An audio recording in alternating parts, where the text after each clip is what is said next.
the inimitable Peter Cook, Dudley Moore. Peter Cook and Dudley Moore. SuperThunderStingCar, that was from 1965. SuperThunderStingCar. That's it. From when? 1965. Yeah, that's right. Now 65, so I would have been 12 when that came out.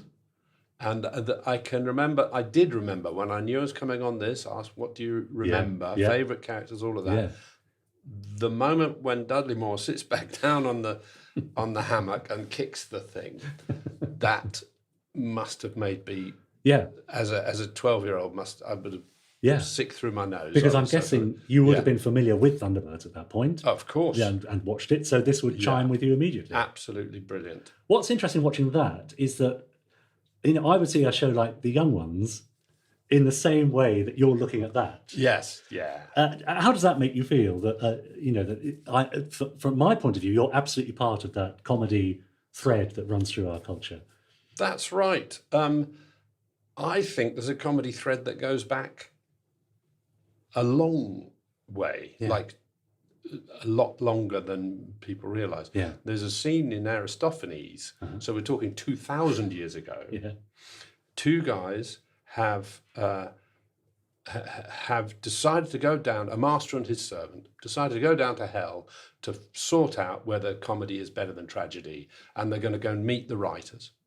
And they're going down to hell, where obviously all writers are, and they're on the way there, and the master's saying, "Go on, carry my bags," and the servant says, "I can't carry them anymore. They're too heavy."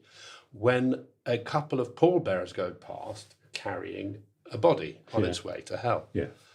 And they say to the pallbearers, "Look, you're carrying that. Could you carry the bags, for us?" Yeah. And the body sits up and says, "That'll be 20 quid, please." And they say, 20 quid? You're joking. That's ridiculous, He says, "All right, I'll do it for a fiver." And they put the bags on and he goes down. Now, that's written 2,000 years ago. Yeah. And we're talking, that could be a scene from The Young Ones. Yes, absolutely it could. And so I do think you're right. There's a thread that goes, if it's funny like that, it's been going, this idea that we're the alternative comedians who changed it forever. I'm not so sure we did. Right. I think I'm more a believer in this, the long game, as it were. The long game, yeah. I mean, because it still makes you laugh. When you read that scene, in translation from 2,000 years ago, you think, "Oh, that's funny." Yes, that's right. So what's going on? The popular idea of shows, people call it the alternative comedy scene in the 80s, but the likes of Lexi Sale and Young Ones and Comic Strip Presents and so on. The popular idea is that they were kicking against something, the previous form of comedy that was being considered at that point to be stale or a bit too theatrical. I don't know. I mean, it did turn over a page, but it's only a page in a long book. Is the way I see it. It had got a bit stale. The comic strip and the comedy store, particularly, the branding was non-sexist, non-racist humour is what we were supposedly doing, because it had got a bit sexist and racist, and it had got also a bit dull. And so you're right to point out we were more in the tradition of Peter Cook, Dudley Moore, Monty Python than we were in the tradition of the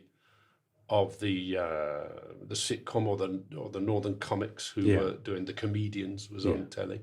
But the difference between us and the satire boom people was we weren't from Cambridge. We weren't from Cambridge and Oxford. And the things like Have I Got News for You and all of that. That's why I know Paul Merton isn't from Cambridge, but that kind of humour, not the 9 o'clock news, was still very, I'm cleverer than you type of comedy. So let's just show how clever we're all very, very clever because we've been to Cambridge. And the difference with us, we were different from them as well as from the sitcom. And I think the thing that I like about what we did is that we went and took it was clever what we were doing, and we put it into a sitcom. So we did what the Cambridge comedians couldn't and didn't do. Yeah. It had more heart. The Yeah. characters, people love the characters. Yeah. Yeah. Absolutely. Whereas the Mel Smith, Griff Rhys Jones, people do love Rowan's Mr. Bean. Yes. But on the whole, in the 9 o'clock news, you wouldn't say you just love the characters. No, absolutely. It's a satire. That's right.